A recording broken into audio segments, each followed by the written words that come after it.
மத்திய பிரதேசம். அங்கே வந்து ஈது மிலாது, அதாவது மீலாது நபி ஊர்வலம் நடந்திருக்குது. அதில் வந்து சில விசமிகள், இந்துத்துவ அமைப்பினர் வந்து கல் எறிஞ்சு அந்த கூட்டத்தை பிரச்சனை பண்ணியிருக்கிறாங்க. அது சம்பந்தமாக போலீஸ் வந்து முறைப்படி என்ன விசாரணை நடத்தி யார் கல் எறிஞ்சாங்களோ அவங்கள கைது செஞ்சுக்கணும். ஆனால் பாருங்கள், அவர்கள் கைது செஞ்சது வந்து 14 முஸ்லீம்கள். அந்த முஸ்லீம்களுடைய ஏஜ் எல்லாம் பாருங்கள்.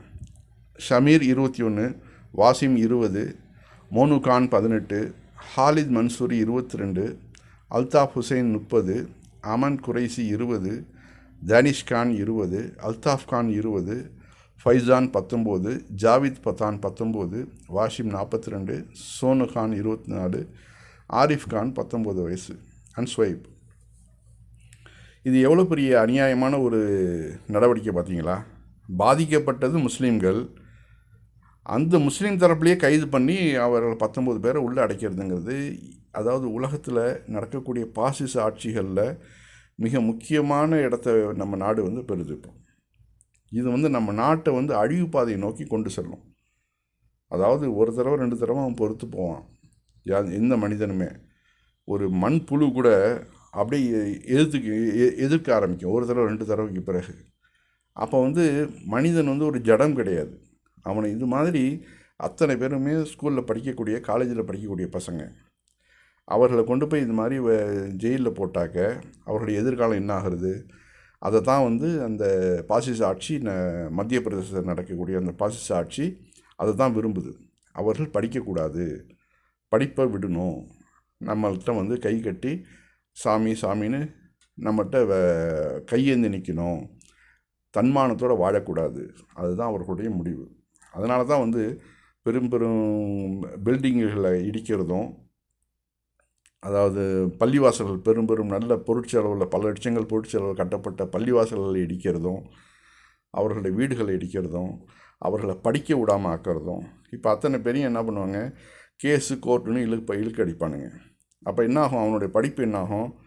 ஏற்கனவே படிப்பில் ரொம்பவும் பின்தங்கி இருக்கிறது இந்த இஸ்லாமிய சமூகம். இது மாதிரியான பிரச்சனைகள்லாம் நீங்கள் கொடுத்தீங்கன்னாக்க அவர்கள் நிம்மதியாக வாழ முடியுமா? கடைசியில் அவன் தீவிரவாதத்துக்கு பக்கம் போனான்னாக்கா அதுக்கு யார் காரணம்?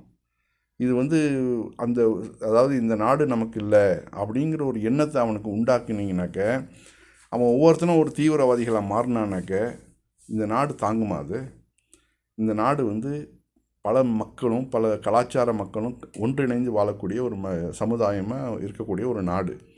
இந்த நாட்டில் போய் நீங்கள் இது மாதிரி கேவலம் ஆட்சியில் அமரணும், ஓட்டு வாங்கணும், நம்ம இந்துக்களுடைய ஓட்டுக்கு நம்ம வந்து ஒன்றிணைக்கணும் அப்படின்னு சொல்லிட்டு நீங்கள் இது மாதிரி பண்ணினீங்கனாக்க இதன் விளைவுகள் வந்து, பின் விளைவுகள் வந்து மிக மிக மோசமாக இருக்கும்.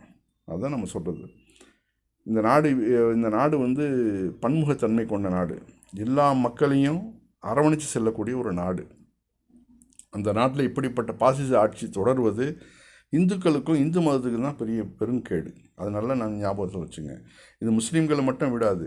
இப்போ முஸ்லீம்களை வந்து மாட்டுக்கறி வச்சுருந்தான்னு சுட்டு கொண்டுக்கிட்டே இருந்தானுங்கள, கடைசியில் ஒரு பிராமண பையனையும் ஒரு முஸ்லீம்னு நினச்சி அவனை போட்டு அடித்து நொறுக்கி அவனையும் கொலை பண்ணிட்டாங்க. இப்போ பாதிப்பு எப்படி வருது?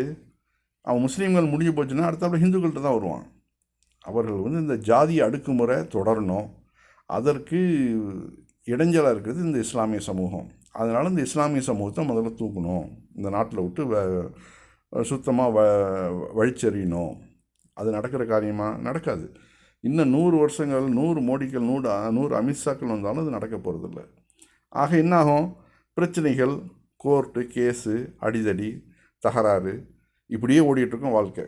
இது வந்து ஒரு முன்னேறக்கூடிய ஒரு நாட்டுக்கு இது தேவையாது. ஏற்கனவே நம்ம பொருளாதாரத்தில் எவ்வளோ கீழ்த்தங்கி இருக்கிறோம், எவ்வளோ மோசமான நிலைமையை நோக்கி நம்ம போயிட்டுருக்கோன்னு தெரியுது. அந்த நேரத்தில் இது மாதிரியான பிரச்சனைகளை நீங்கள் கொண்டு வந்தீங்கன்னாக்க இந்த மக்கள் வந்து நிம்மதியாக இருப்பாங்களா? அதான் ஒரு ஹிந்து கேட்குறாரு பாருங்க, கிருஷ்ணவேடுங்கிற ஹிந்து.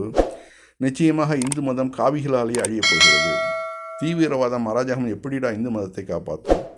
இந்தியாவில் இதுவரை முஸ்லீம்கள் மக்கள் ஆதரவோடு எந்த இஸ்லாமிய அமைப்பும் ஆயுதம் ஏந்தியதில்லை. ஆனால் பார்ப்பன காவி வெறியர்கள் இவர்களை அந்த நிலைக்கு தள்ளிவிடுவார்கள் போல இருக்கிறது. அப்படி தள்ளினால் நிச்சயமாக இந்தியாவை யாரும் காப்பாற்ற முடியாது. அதற்குள் தேச நலனில் அக்கறை உள்ளவர்கள் பார்ப்பன சதியை முறியடித்து நாட்டை காப்பாற்ற வேண்டும். ஏனென்றால் முஸ்லீம்கள் மறுமைக்காக வாழ்பவர்கள். அவர்களின் பொறுமையை சோதிப்பது நாட்டுக்கு நல்லதல்ல. மிக அருமையாக தன்னுடைய நாட்டு நலன் அக்கறை உள்ள ஒரு ஹிந்து. அதனால தான் இந்த கிருஷ்ணவேலுங்கிறவர் சொல்லியிருக்கிறாரு. அதை மற்ற இந்துக்களும் பின்பற்றணும்.